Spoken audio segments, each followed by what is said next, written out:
legislação diz que as empresas com mais de 10 empregados precisam registrar o ponto. Correto? Correto.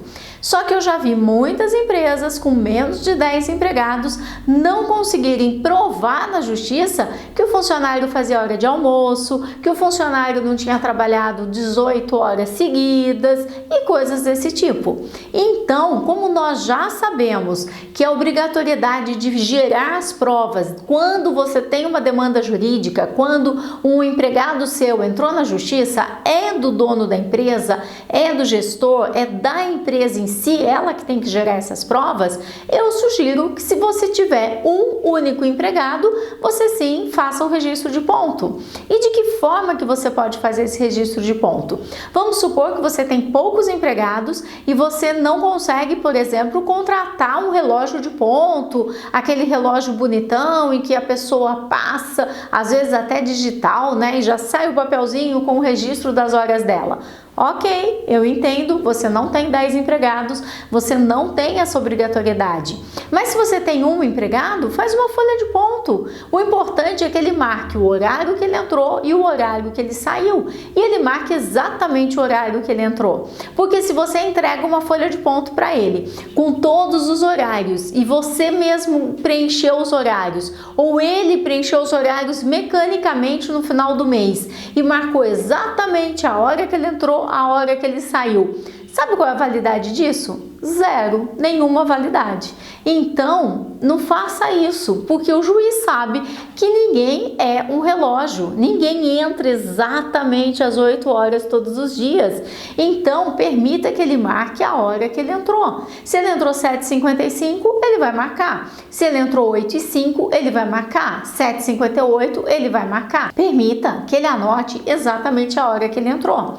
Essa folha de ponto, ela tem validade quando o empregado, depois que terminar o mês, ele assina e todas as anotações de horário vão ser feitas com a letra dele. Você pode não acreditar, mas eu tenho alunos que disseram assim, não, é a secretária que marca, porque a letra dele é muito feia, depois não dá para entender. Em vez de ele escrever 13 horas, ele escreve 1h da tarde. Eu sei. Mas é essa que tem validade. A da secretária não tem validade. Não adianta esse horário de ponto estar muito lindo, muito bonito, muito arrumado, muito acertado. Não vai ter a validade. Você precisa mostrar que seja algo real, que realmente o empregado foi quem anotou esse horário. E isso pode te ajudar no caso de uma defesa, de uma demanda jurídica, de qualquer problema que você venha a ter. Outro ponto muito importante nessas anotações é que ele realmente faça uma hora de almoço. Ah, mas a nova lei permite, eu faço um acordo. Cuidado, cuidado. Cuidado com esses acordos, porque esses acordos eles vão contra o princípio legal. E o princípio legal diz que eles têm direito a 60 minutos de almoço. Ah, mas agora eu posso negociar tal. Tudo bem. Se você está muito bem calçado, se você tem um advogado te orientando, se você tem um sindicato te respondendo por você de que sim, você pode, ok. Mas não diga que eu disse isso, porque o que eu te digo é 60 minutos. Eu já vi muitas empresas perderem demandas por terem reduzido o horário de almoço dos seus empregados. E é muito importante que isso realmente conste na folha de ponto. E esses dias um aluno me perguntou o seguinte: o empregado, ele deixou de registrar o ponto durante vários dias no mês. O que eu faço? Eu deixo o ponto registrado sem ter esses dias ou eu vou lá e coloco eu mesmo os dias que ele registrou? E marco eu mesmo, né? Eu mesmo vou lá e completo. O que você acha? Fala sério, deixa sem registro ou vai lá e completa? A resposta é nem uma coisa e nem a outra. Isso não pode acontecer. Você precisa olhar se ele está registrando o ponto corretamente. Isso não pode acontecer e no instante que ele deixou de registrar o ponto, automaticamente ele vai receber uma advertência e você vai documentar fulano de tal, você deixou de registrar o ponto no dia tal. Espero que isso nunca mais se repita, porque o registro do ponto é a garantia de que o horário está sendo cumprido e de que as suas horas extras estão sendo pagas corretamente. Então, realmente isso é algo que não é para acontecer.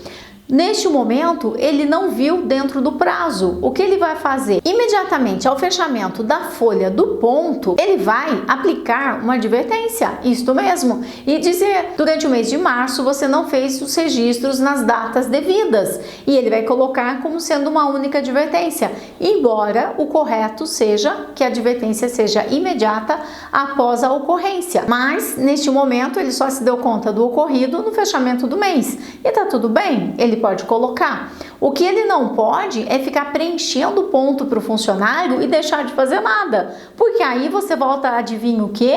A ser o líder Branca de Neve, aquele que penteia os anões, faz a barba dos anões, cuida dos anões, e os anões vão para as minas trabalharem, e eles continuam sendo anões, e eles não crescem nem se responsabilizam pelos seus atos. Essa mesma pessoa que deixou de preencher o ponto, ela pode simplesmente um dia, quando ela não trabalhar mais com você, quando a situação estiver muito ruim pro lado dela, entrar na justiça e te cobrar e falar: olha, eu fazia muitas horas extras lá e ele nunca me pagou pelas horas extras. E então como é que você vai provar que ele não fazia se o ponto foi preenchido por você? Você não vai conseguir provar.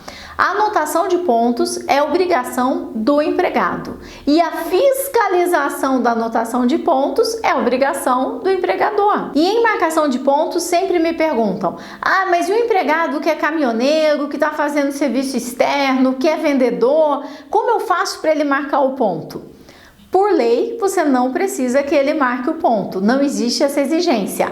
Mas a minha sugestão é: faça sim com que ele marque o ponto. Entregue para ele o celular da empresa, não o celular dele, e coloque um sistema de ponto digital. Ah, mas o sistema de ponto digital não foi homologado, Tudo bem, mas é melhor você ter um sistema de ponto digital do que você não ter nada? Eu vou colocar um link para vocês de vários sistemas de ponto digitais e você pode escolher aquele que melhor cabe para sua empresa. E o interessante desse ponto é que quando a pessoa usa o celular da empresa e ela faz a marcação do ponto, vai marcar também as coordenadas do GPS de onde ela está. E você vai saber aonde que aquele vendedor está. E ele vai marcar o ponto e você vai conseguir saber se quando ele marcou o ponto de término de almoço, se esse caminhoneiro, esse vendedor, essa pessoa que trabalha externamente já não percorreu aí uns 80 quilômetros de onde ele marcou o primeiro ponto de almoço, evidenciando que ele não fez horário de almoço. Então o mesmo local, da mesma coordenada de GPS de quando ele saiu para almoçar, tem que ser a mesma de quando ele retornou no horário de almoço. É muito bacana e também você faz as fotos da pessoa. Você vai ter 4 fotos diárias e você vai receber essa informação no seu computador e depois você consegue emitir uma planilha sobre isso. Você pode colocar isso, inclusive, nos próprios funcionários da sua equipe também. Se de repente você está lá com umas folhinhas de papel e você quer ter um sistema de controle de horário que te apoie mais, com certeza esse sistema pode estar te apoiando mais. Verifique, conheça um pouco mais a respeito, ele pode ser mais barato do que você imagina. Pelo menos na data em que eu estou gravando esse vídeo, custa R$4 por mês por empregado. Se você tem 10 empregados, R$40. E você vai ter um sistema de ponto com a foto do teu empregado, uma planilha de Excel depois mostrando quais são as horas extras que ele fez ou as que ele não fez, se realmente ele deixou de marcar o ponto ou não. E você vai saber isso online, sentado na tua empresa. Então fique atento que, embora essas pessoas não tenham obrigatoriedade de registrar o ponto, eu registraria. Eu não deixaria ficar sem registro, não. Outra dúvida muito frequente em relação à marcação de ponto, e olha que aula longa, hein? Acreditávamos que seria uma aula curta, mas não tem como, porque são muitos detalhes, e esses detalhes precisam ser muito bem observados. A pessoa que exerce cargo de confiança, essa não deve registrar o ponto, mas ela deve ter a liberdade que um cargo de confiança tem. Se você tem um restaurante que funciona 12 horas, se você tem um gerente que exerce cargo de confiança, ele decide se ele vai lá de manhã, depois ele sai, talvez ele vá fazer compras para o próprio restaurante, talvez ele volte, aí ele pode ficar 4 horas seguidas na hora do almoço, aí ele pode ir para a casa dele, voltar à noite, não sei. Mas ele pode ir e vir, porque ele exerce cargo de confiança. E tem muitos empresários que acham que exercer cargo de confiança é sinônimo de poder trabalhar 12 horas por dia.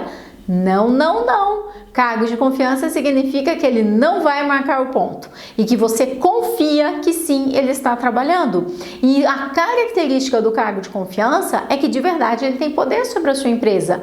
Talvez ele tenha a chave, ele possa abrir, fechar o seu negócio, ele possa contratar pessoas, ele possa dispensar pessoas. Tudo isso irá evidenciar que sim, você tem um profissional com cargo de confiança e que por isso ele não registra o ponto. E ele não registrando o ponto, você também não necessita pagar hora extra para ele. Assim como se ele não comparecer nem às 8 horas diárias, você também não vai poder descontar, porque o cargo é de confiança. E cargo de confiança a gente confia.